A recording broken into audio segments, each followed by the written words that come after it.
দেশটার মধ্যে ভালা কেডা, গরিবটা না বড় লোকরা?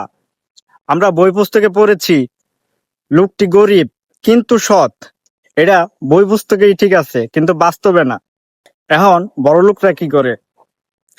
তাদের কাছে পাওয়ার থাকে, টাকা থাকে, তারা সেগুলো ব্যবহার করে বিভিন্ন ধরনের উল্টাপাল্টা কাজ করে।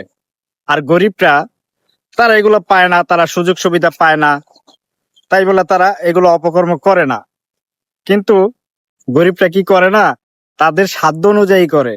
বড় লোকরা যেমন ধরেন, তারা বিভিন্ন ব্যাংক ডাকাতি করে, পুকুর চুরি করে, তারা তাদের ক্ষমতা ব্যবহার করে বড় বড় ক্রাইম গুলা করে।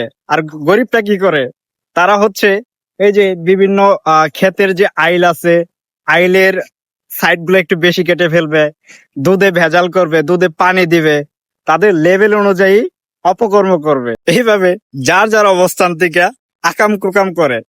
আর শুধু দোষ হয়ে যায় বড় লোকের। দিন শেষে ভাই ভালা কেউই না, আমিও ভালা না, এই যে আমার লগে এক বদমাস এও ভালা না, আপনি যে ভিডিও দেখতেছেন আপনিও ভালা না, আপনার লগে যে আছে সেও ভালা না। সবাই খারাপ, সবাই দুষ্টু, সুযোগের অভাবে সতেরা।